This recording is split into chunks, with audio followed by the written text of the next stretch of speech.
Owen, welcome to the Personal Best podcast. Thank you for having me. Absolute pleasure. How are you doing? Very well. Yeah, no, excited to be on. Yeah, excited to have you. I think it's going to be a good conversation.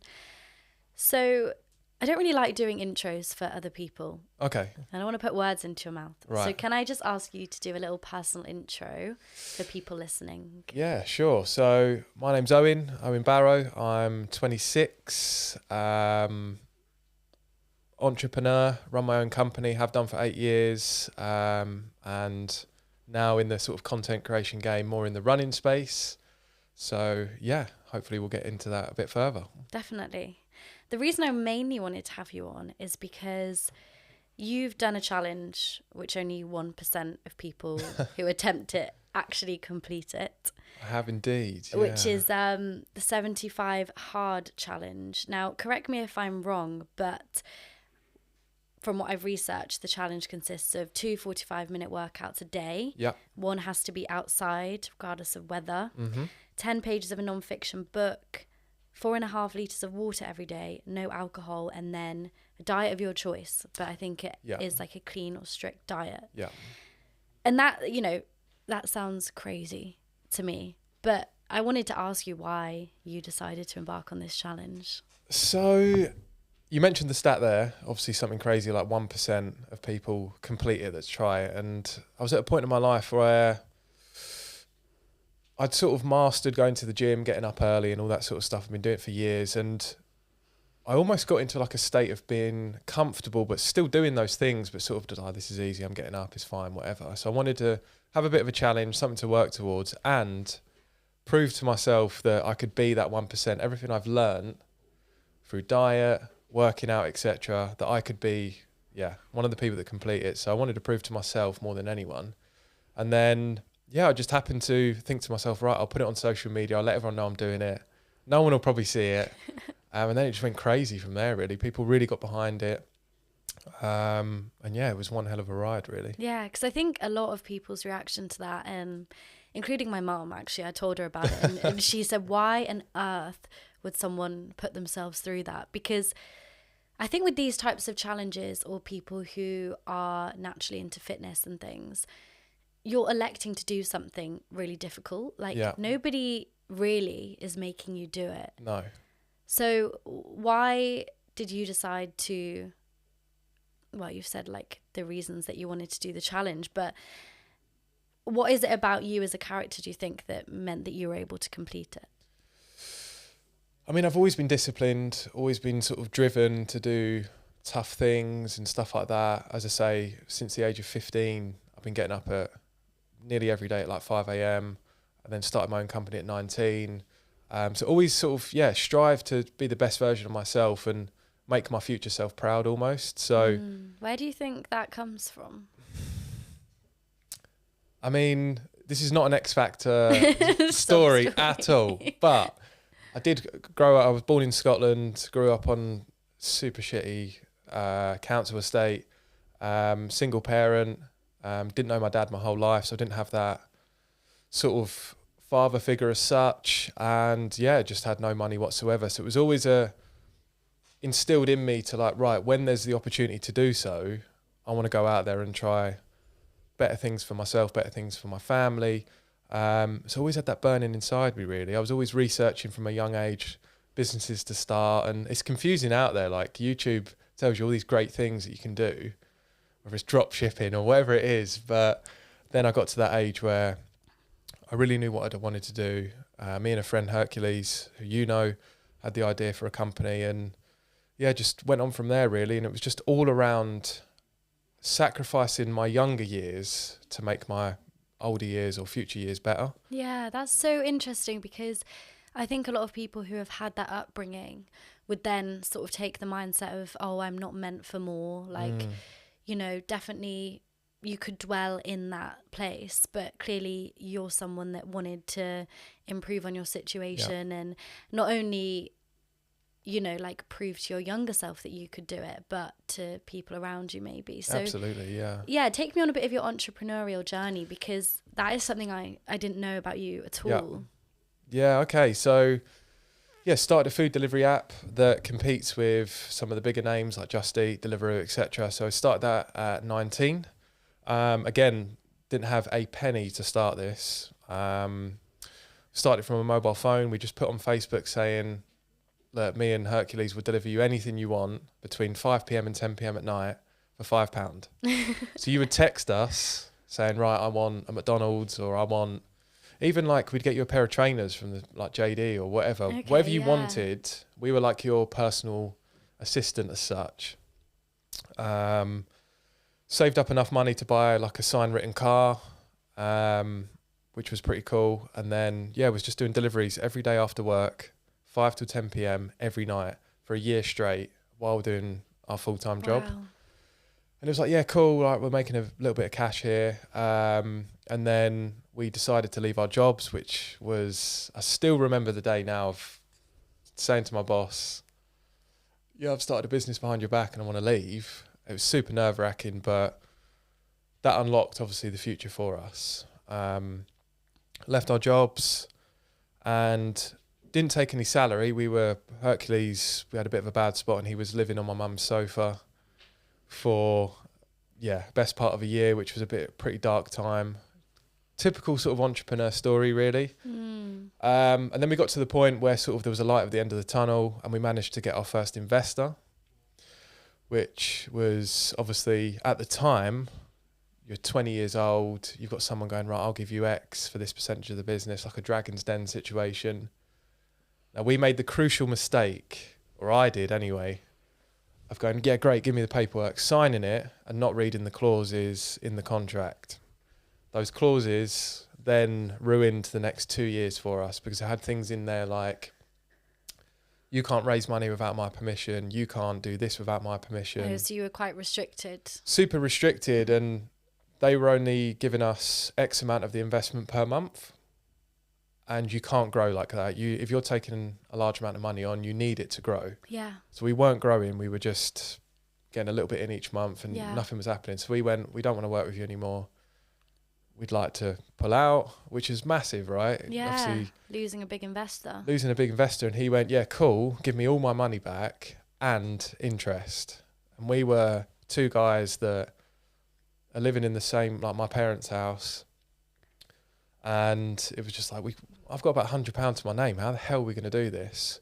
And we had another investor lined up that was willing to buy in and buy that investor out, but he wouldn't do it while the existing shareholder agreement was in place. He was like, yeah, that's fine. We'll get that sorted.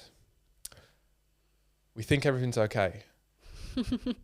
And then he goes, okay, cool. Well, we're just going to go through the solicitors and we'll get everything processed.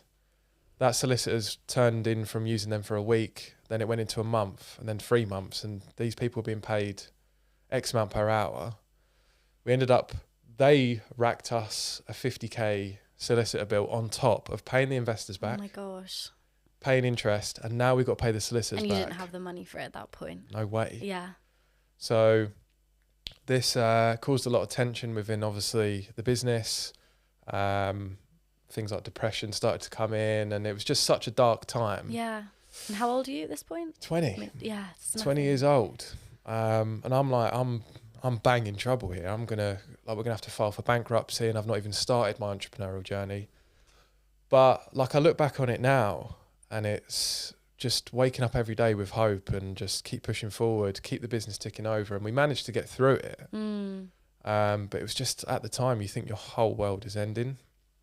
And I mean, that's 2 years in. Yeah, we're 8 years in now.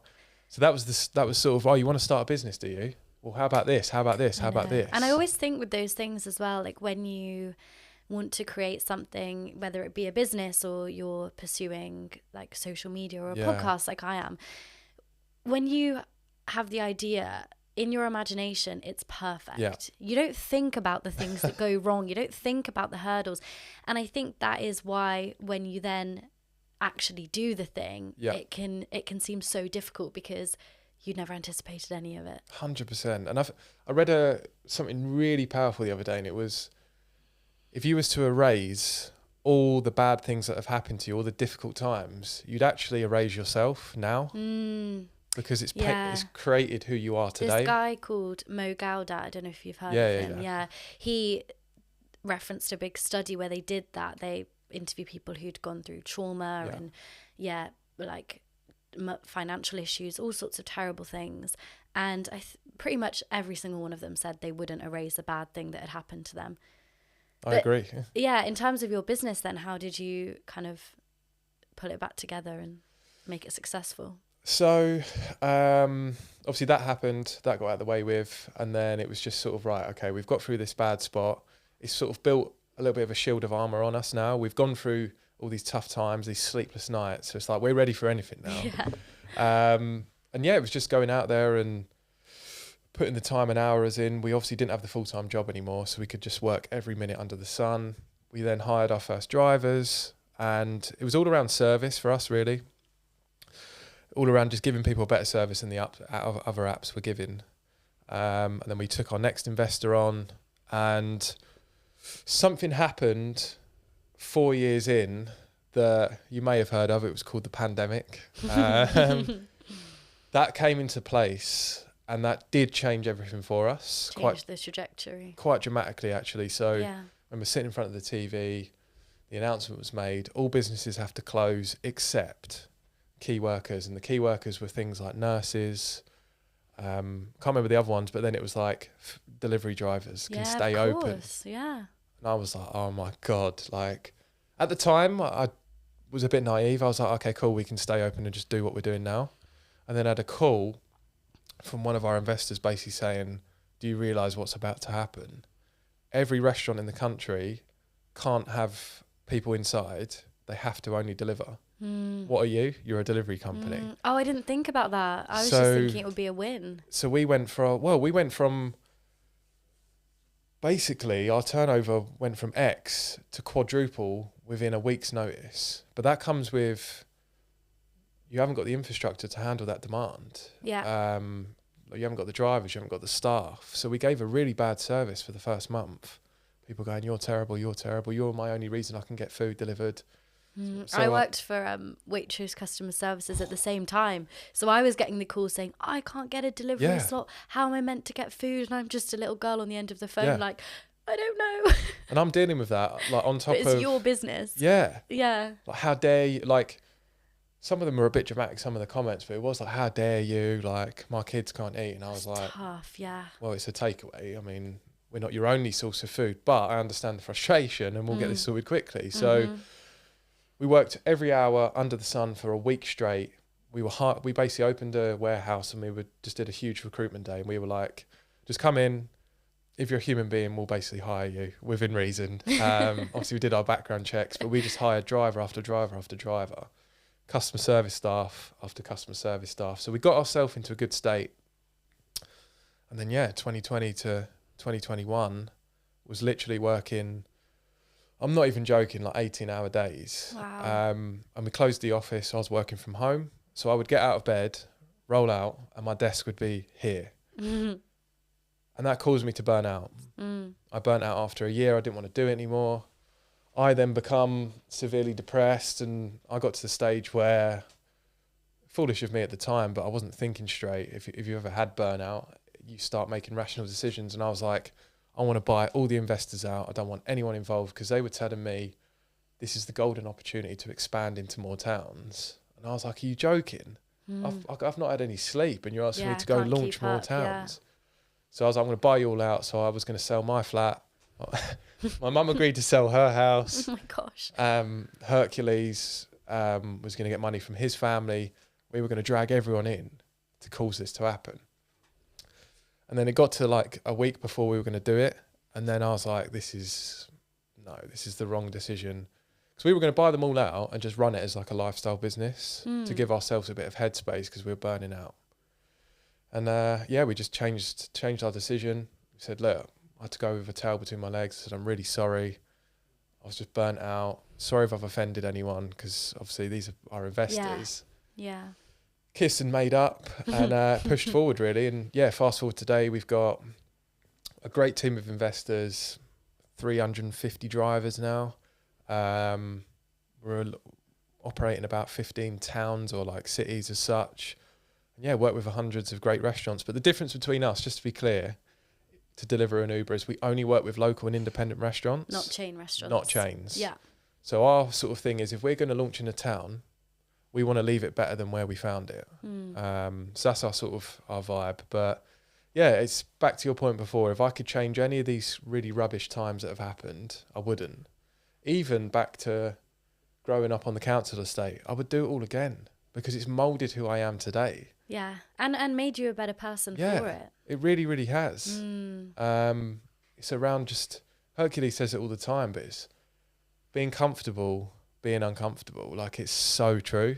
If you're looking to be comfortable all the time and avoid the hard spots and avoid the tough times, you're just going to be scared all the time. And it's, you've got to go through those hard times. Definitely. And I think just to tie the fitness side of things together in your business as well, I feel like the common thread is doing hard things. Yeah. And I personally think a lot of people don't even put themselves in a position where they have to do something hard because it is uncomfortable, like you said. But if you kind of reflect on your journey and what you're doing now in terms of reaching fitness goals, and why is doing hard stuff important for growth, do you think? It's a good question. I mean, for me personally, if you talk about fitness, for example, let's say the gym. For me, the gym, obviously everyone wants to look nice as such, but for me it was health and keeping myself in check was like the number one priority, because someone told me before, it's like, if I take away your health, your business is done. Yeah. Your friendships are done. Like, everything is over. I agree. Just to interject quickly, because we spoke about burnout earlier, I feel like I was in a similar situation recently, trying to balance so much stuff in my life. And I was kind of, I use the metaphor of like treading water, but like I'm just keeping my head above the water. Yeah. Like, because you feel like it's difficult, but I was like, I'm fine. And then my hormones were just out of whack. I had a cold for like 3 weeks. I was like, I'm actually not okay. But it took for it to, the stress and everything to manifest itself physically for me to actually realize this isn't sustainable. No. I can't do this all. And I was like the number one ambassador for the term grind, being on the grind. Like, I loved it. Like, I got sucked right in. I was like, yeah, I'm getting up at 4 a.m, look at me, like all this sort of stuff. But it has an expiry date. It really does. And I'm all about doing hard things, but there is a balance of, you have to keep yourself in check. And that involves good sleep. That involves not taking too much on. I suffered of that massively through burnout and stuff like that. But keeping your health in check, it was always a number one thing for me. Nothing comes in front of me getting to the gym in the morning or going on that run. And were you still doing that whilst running the business? Yeah.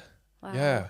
Which obviously added to the burnout as such, because I was obviously getting up early and having to do that. But I knew that I would have felt a lot worse. True, yeah. If I was like, I've had a late night, I'll just not go to the gym and I'll just go to the office. For me, if I don't go to the gym, like, I perform, or go on a run, I perform so much different at work. Yeah. I'm such a different person to be around.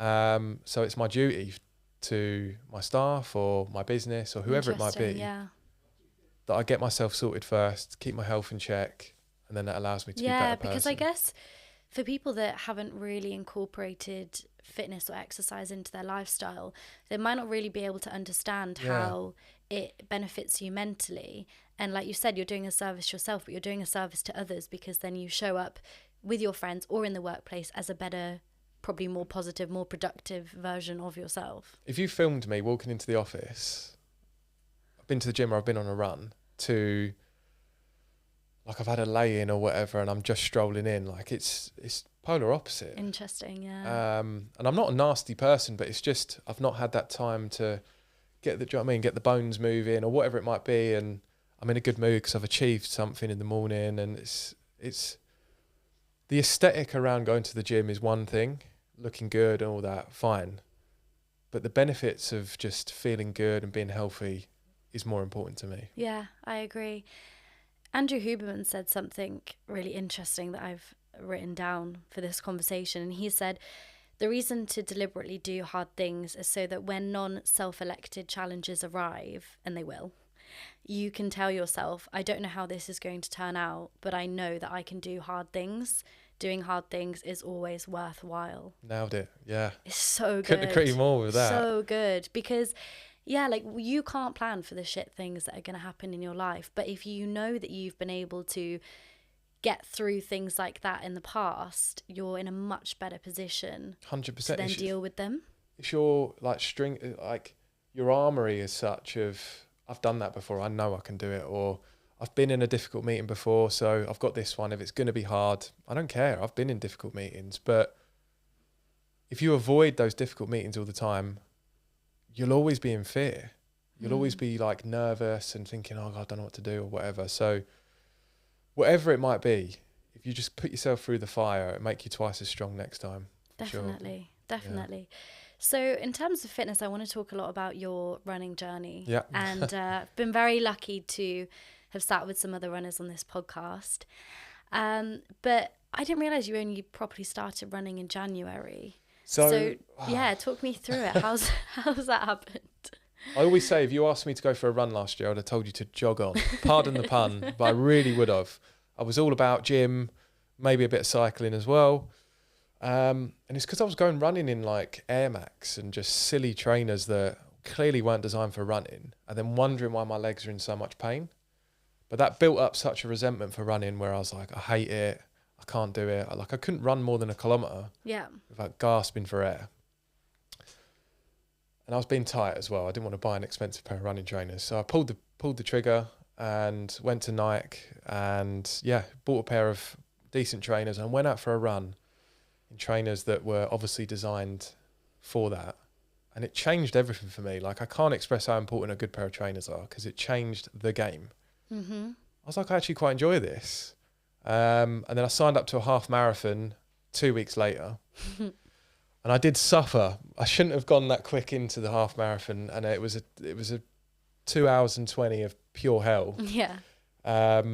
But it built the foundations and it set the level of me to sort of start moving forward. And there's nothing, I've done boxing, gym, cycling, any sport I've done, but there's nothing like running. There really isn't. Whether it's the feeling you get afterwards or it's just around, like in the gym, if you're having a bit of a tough set, you can just take a breather. You can just put the dumbbells down and have a little bit of a longer rest period. With running, you can't escape it. You're continuously going through the pain, whether you're running a 5 or a 10K, whatever it is. And there's just nothing like that. Even on a bike, cycling, you can let your legs relax a little bit and the bike will still move. With running, you're putting yourself through it for the whole duration. Mm-hmm. And that's what I love about it. And I think that's what causes that runner's high that you get after is like, oh my God, I've just put myself through that pain and I've done it. So yeah, it's just continuously chasing that really that I've fallen in love with. And you said, you've said on your content that running is your therapy. Yeah. Why is it therapy to you? For me, it's just like, I've never been in a bad mood after a run. Like if I'm having a bad day, go out, clears the head. And it's that, whether you've got headphones in or not, it's that opportunity to yourself, pure silence, just have a bit of a think. Because when you're lifting weights or whatever, you're focusing on your form and stuff like that or whatnot. It's just going out and having that opportunity to take a moment and just breathe. It's just pure clarity, really. Yeah, definitely. It really is. Definitely.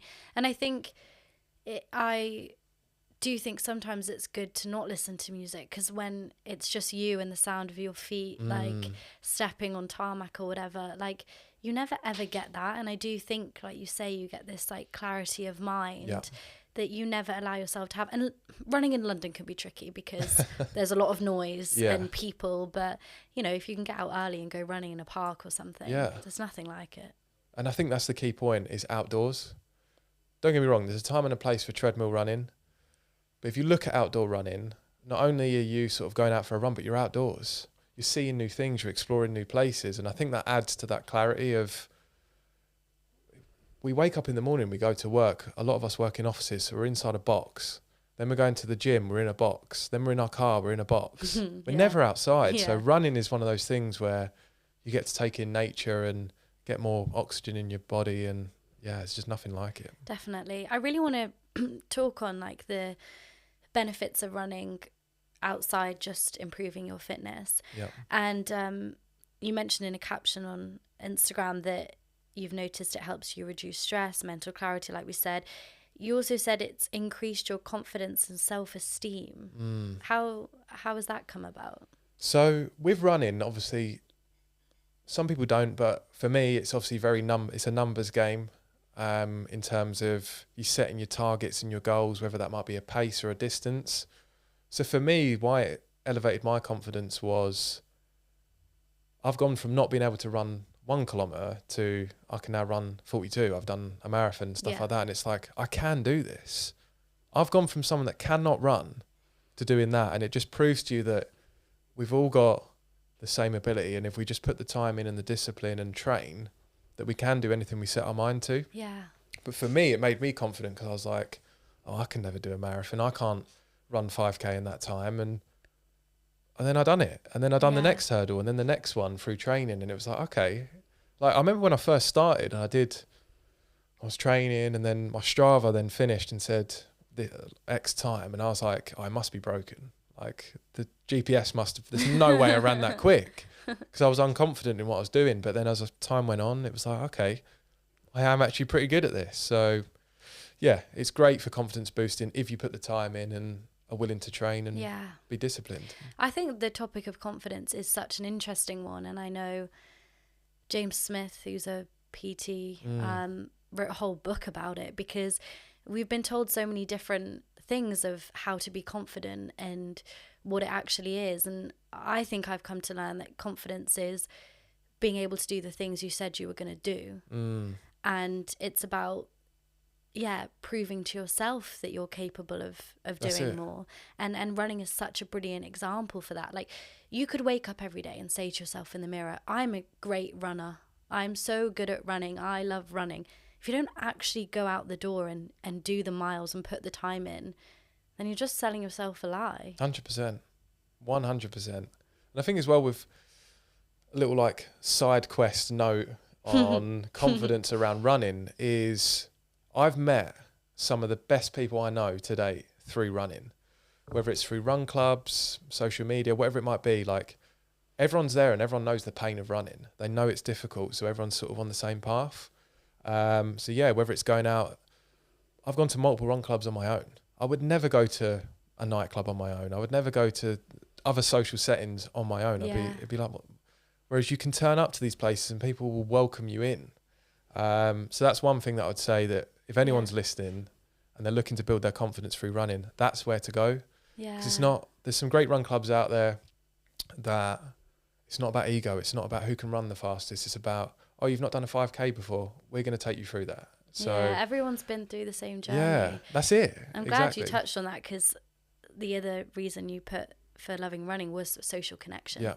And there's such a strong running community now. It's massive now. It's amazing. It really is. It's gone bang. Yeah. But it's great to see. It's one of those things where there's always like different things that pop off and you're like, oh, it's oversaturated now. But the more run clubs, the better. It's better for the sport. It's better for people's mental health and stuff like that. So yeah, exactly. And for every person on Instagram that, you know, has got all the fancy gear and the tens of thousands of followers and whatnot, there's someone who's showing up to a run club that has never tried to run a 5K before. So everyone starts somewhere. I don't think you should be hating on the people who, I don't know, preach about running or anything. No way, 100%. So talk to me a little bit about this high performers club that you've set up because that links in quite nicely. Yes. So, aside from my first company, we wanted to create a company where people could disconnect from maybe their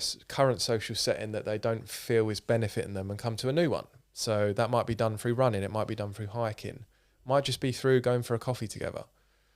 But I know from my journey, when I was 16 to 19, I was hanging about with people that did not benefit me. Like, you are a representation of who you surround yourself with. Mm-hmm. Like, people say, you show me your friends, I will show you your future. And it's so true. Yeah. And at the time, if you saw who I was hanging about with, you could have probably painted where I was going. So I had to make the difficult decision to go, no, I'm not coming out anymore. I don't want to hang about with you. And that took a lot of courage to do. Like, you're breaking friendships. But some people don't have the confidence to do that. So we wanted to create an environment where, look, you don't have to do that, but you can come and surround yourself with people who will benefit you, who have had different life experiences and might be able to give you advice, and you might be able to give us advice. But doing it through things like run clubs, as I say, we've got our first hike club actually next weekend. So we're taking 50 people to Mount Snowdon on a coach. We're going to guide them up there. Obviously, there'll be chit chat up the way. Take them back to London the same day. So I manifested that 12 months ago. I said, we will take people up Snowdon on one of our first ticketed trips. And here we are next Saturday doing it. That is amazing. It's really exciting. It really, really is. The run clubs we always do for free because it's just about getting people together. But this was our first ticketed event, which sold out in 12 hours, which we're super proud of. But it sold out in 12 hours because we've done 6 to 8 months of building the foundations, building a community, giving people value without charging a penny. So you've got to do that start work basically. But yeah, it's all around just giving people an environment to where they can flourish really and be around people that will support them and almost have their friends away from friends that will help them succeed in life and stuff like that. Yeah, I really like that actually because, it must be so difficult to, turn to your group of friends and say, you're not really benefiting me. I don't really want to hang around with you guys anymore. So to give people the opportunity to go out and meet like-minded people who are working on themselves, reaching to achieve goals, that is incredible to have a community like that. I mean, I'm the one who started it, so I'm not really starting it for myself, but I have made more like-minded friends in the past 6 months through High Performance Club myself than I've made in 26 years. It's incredible. I've met some of the best people I know. So yeah, it's just about growing that really as much as possible and helping as much people as possible. So it's fulfilling for sure. And it's definitely, it must be so nice to see. And it's something Jenny said, who is another runner who started a run club. I know Jenny very well. Yeah, she said my favourite thing about it is people have made friends. Yeah. And like they're going on holiday together and stuff. And they might not have met if it wasn't through 100%. A community of runners. I don't know what it is. I think if you talk about running or run clubs, for example, I think it's again back to my point of people are going through the same pain, they're going on a 5K together, and then at the end of it, everyone's endorphins are flowing. Yeah, and everyone's buzzing, so everyone's more friendly to each other, and it's a beautiful environment. It's such a polar opposite to going on a night out, and nights out have their place or whatever. Of course, yeah. But it's almost like with a night out, you all, especially for girls, you all get ready together. You have pre-drinks, everyone's buzzing, they're getting ready. And then the night's fun, and then about 2 or 3 a.m, everyone's wasted. Yeah. Someone's gone missing. Someone's gone off with a boy. Oh, someone's fallen and cracked their head open, and now there's the ambulance on the way. And this isn't every night, but sounds like a fun night. And then the next morning, you're like, what the fuck was that? Yeah. Whereas with running, you might start off a bit nervous, a bit, not in the best mood, and then you all end on this high. Especially if you're doing it on a Friday, because then you're that high will last you throughout the weekend. Whereas if you talk about your you've just night about out got scenario, yourself you now together feel like crap Monday all night. Morning. Exactly. So alcohol's an interesting one. Obviously, was part of the 75 hard challenge. Obviously, no alcohol, and I've not drunk now since December 19 last year. Wow. And it's been an amazing experience for me. And as you say, alcohol has a time and a place, but it's been interesting for me to see what it's like on the other side of the fence. Is the grass greener? And for me, it really has been. I mean, couple that with fitness, running, now no alcohol, it's like, personally, I feel top of my game. So it's interesting for sure. So tell me about your next project. So obviously you did 75 hard, you've done a marathon this year, right? Yeah, a couple of weeks ago actually, first one. Yeah. Project 21, tell me about that. So I talked to you about Victoria Park Half Marathon, my first one that I did with 2 weeks notice, that I suffered greatly in. It was horrible, really suffered. I'm now training, I'm halfway through now, but I've been training, 21 is 21 days, put myself through an intense training plan to go back to Victoria Park, where it all started, to get a PB at the half marathon time. So I ran that first half marathon in 2 hours 20. I then did the big half back in September at 1:45. So it's now about beating that 1:45 time. But it's just about yeah, going back to where it all started, getting a bit of vengeance really on that really troublesome time that I had. But I've partnered with Under Armour, that's why I'm wearing it. So they've kindly hooked me up with their new running trainers, and they've been really great. So it's partnering with them to sort of fulfill the challenge and secure that PB really. Amazing. Yeah. And why is it important for you to, have a goal like this to work towards?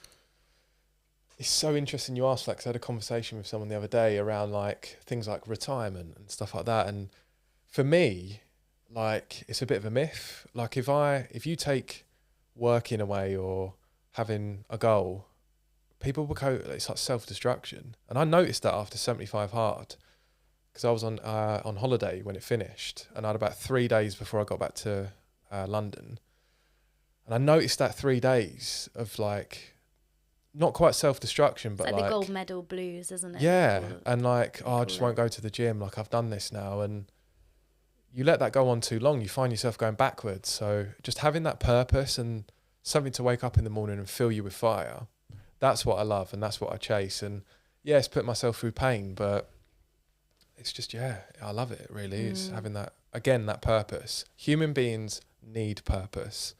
And that's why things like retirement and stuff, I don't really believe in. I think it's you might not want to work for a company anymore, but you should always have something that you're striving towards, and whether it's betting yourself or doing a project or learning something new. Yeah. Something you can wake up every day and always, do you know what I mean, practice or work towards. And that's why I've done this. And I'll do another one after and another one after. It will never stop. Yeah, I think it's tricky because you have to appreciate where you started and, completing a challenge like 75 Hard. I feel like you do need to take time out to think, like, I did that. Like, I still haven't reflected on it, to be honest. But you don't, because more often than not, people think, well, what's next? I've done that now. Like, well, I need to be working towards another goal. But I think it definitely helps orientate you, and working towards something is great, whatever that thing is. Yeah, I mean, even in my first company, like, I don't think I've celebrated anything ever. Like, a lot of people would have gone through the journey I've gone from, and they would have had loads of nights out and just pop the champagne. I've not celebrated one of them, because I'm like, well, it's not the end. Like, we've got to keep moving forward. And I can't remember who said it, but it's like, if you go to sleep with a win, you'll wake up with a loss. If you get too comfortable because you think you're doing well. I've seen so many people that are running successful businesses, and they're like, oh, I'm doing really well now. Let me just sit back and get comfortable. And then before they know it, like, the business is shutting down. Yeah. You have to always act. I live my life as if tomorrow could be my last day, whether that's my business could be going bust or my social media will stop popping off, whatever it might be. I always have that attitude where I've got to continuously chip away. Interesting. Keep moving forward, because it's just the way I operate, really. Yeah. And it is difficult to deal with, because then you're never taking the moment to enjoy the journey as such. But I don't know. It's a blessing and a curse. Yeah, I agree. Something you touched on there was about obviously taking time to celebrate your achievements. And I did want to just talk about this post that you made on Instagram, which did pretty well in terms of like likes and comments and whatnot. And you said, people are not showing off, they are sharing happy moments and achievements. Unless you are viewing from a jealous point of view, go fix yourself. I really like that. Good. But I'd like you to just expand on that if you can. Of course. So for me, like, there's so, like, the world is negative as it is. There's so much stuff going on. We've got wars going on. We've got cost of living going on. Like, we've got all these things happening, and you can see in people's faces walking down the street, like, people, it's a troublesome time. And the last thing we need is someone's worked towards a goal, they're popping it on social media to then be dragged back down. And I was seeing it time and time again, and I just had enough of it. I was like, this is ridiculous. I don't like it. And yeah, someone might be putting a picture of a flash car up.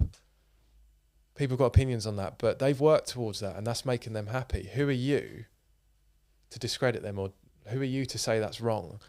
So yeah, it was obviously different to my usual running content, and I just wanted to put it out there as a reminder to people that, look, if they're putting something out there, it's because they're happy with it, and they've worked their absolute socks off to get there. And and you're then dragging them down. Yeah, and that's why it's been nice to hear your journey today, because I obviously have seen your social media and it's a lot of inspirational content around running and fitness, but not many people will know the struggles that you had with your business and your mental health and balancing everything. And so they just see the highlights, they just see the success and think, well, that must be nice for you, but they don't know the grind and the effort that you've put in to get there. No, and it's so true, because let's say someone puts a post up and then someone nasty comments something negative.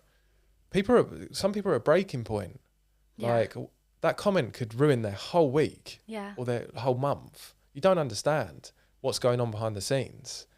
And I've had it, like back in the day, I've had situations that have happened and it's affected me for the next 3 days dramatically. So, and that on its flip side is why it's so important. And that's why the running community and the fitness community is absolutely amazing, is because on the flip side, by just saying something nice on social media can actually make someone's week. Yeah. You look great. It does. Like that, do you know what I mean? Yeah. And it's free. Just commenting something nice. People don't understand. So more of that, less of that, really. I agree. And I also really like this idea that someone else's success is not the absence of your own. And I think we seem to think there's like a finite amount of success and happiness in this world, and because someone else has got that means that you can't. Yeah. And, you know, especially with social media, someone mentioned it on my podcast that you might look at a 22-year-old that's bought a G-Wagon and then you're 23 and you've got $10 to your name. Yeah. But it's not about comparing like who's got it better. It's just like, can you improve on your own situation? Yeah. Can you strive for more success and more happiness rather than just being envy, being jealous? Look, that is the troublesome part of social media, right? It is, yeah. Is you could be in the best mood, look on there, and someone's got a G-Wagon that's a year younger than you, for example, and it's like, bloody hell, why have I not got that? But again, you don't know their circumstance. Like, you don't know what's happening behind the scenes. How have they got there? We're all on different journeys, and at the end of the day, it's you versus you. It's so important to remember. And that's why I like your message, that it's just reframing it. Like, someone's not showing off, they're sharing their happy moments. Yeah. And you can either, you know, just ignore it, or you can celebrate with them. Yeah. Well, if you haven't got something nice to say, then just keep it to yourself, really. Exactly. End of the day. Exactly. So just to sort of round this up then, what are your future goals moving forward? Obviously, we've spoke about the half marathon PB and your businesses and stuff, but yeah, what's next for you? So I have got another challenge coming up, which is a marathon in a location that will be revealed, but it's somewhere I've always dreamed of running since I've started my journey. But I finished my first marathon in 3:50, so fairly respectable, but I want to get sub 3:30 at that. So that'll be next year, early next year. So yeah, just look, like with anything, it's a bit of an addiction, right? You're always trying to improve, whether it's more likes, quicker times, whatever it might be. We all have our addictions to something, and mine currently is obviously bettering my time. So yeah, I'll be working on that and training for that. I'll be starting the training camp for that end of December, and that's going to be like 20 weeks of just nice running 5 times a week, as well as running my business and as well as doing the run clubs and stuff like that. Not much. Not a lot going on. So my last question that I ask everybody on the podcast is, if you had to give one piece of advice or quote or a mantra to help people achieve their personal best, what would it be? So this is actually going to round up everything we spoke about. I love that. Perfect. It really will. Seal it quite nicely. So if you do what is hard in life, your life will be easy. But if you do what is easy, your life will be hard. It's back to that, do you know what I mean? Yeah. Get comfortable being uncomfortable. If you're always avoiding the hard things, like, your life's going to become hard. So it's just take these things head on. And yeah, like you said, you do these hard things, and then next time it happens, you're more resilient to going, I can do this. I've done it before. So that is the one that I stick by, and the one that is my mantra, really. Definitely. And you're so right, because I think that can apply to anything, whether it's your business or your job or your fitness or who you hang around with socially. All of those things, you can make better decisions with them. Yeah. And I think a lot of people do kind of take the easy way out. We're always because we're comfortable. We're in a world where being comfortable is so easily accessible now in this world. And human beings crave comfort. Don't get me wrong. It's our sort of natural instinct. Our brain is designed to make us survive. Yeah, we avoid discomfort. The human brain is literally designed. If you see a hard situation, it'll go, don't do that. Because it sees danger. So that's why it's all around like power of the mind and persuading your mind to go into those things. And that's why running is so powerful, because you're in this continuous battle with your mind. Your mind's going, you should stop now. You should stop. Just stop.